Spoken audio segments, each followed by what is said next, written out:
Michael, this is a slightly unusual part of the show. Do you have a ghost story? Yes, I do. Yay!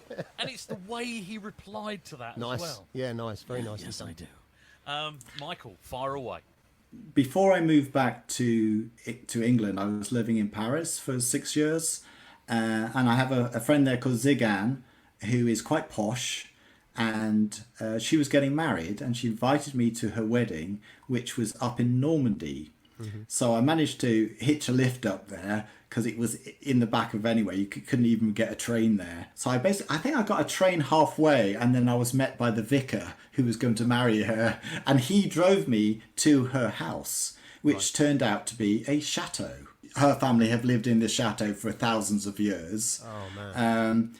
Really, really stunning. And then that evening, instead of staying in her chateau because she had 200 guests, I was pawned off into a little bus that was going to take us where we were going to sleep for the evening. Right. And we kind of tousled down this country path and turned up at another chateau, which turned out to be originally built by one of the Knights Templar.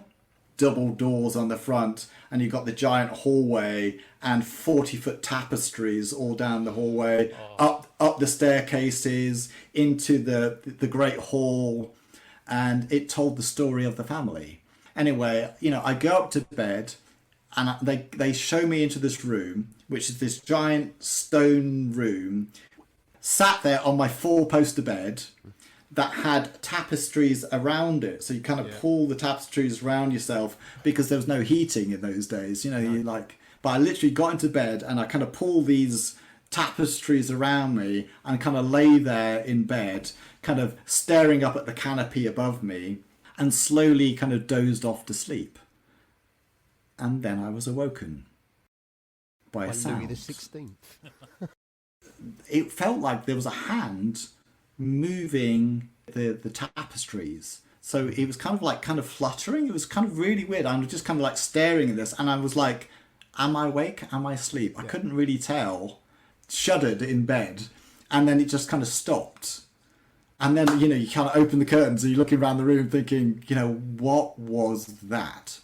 And then the next morning I came down for breakfast, and I said to the Marchioness, this is what happened. And she said, oh, that's Louis. He likes to get into bed with our guests.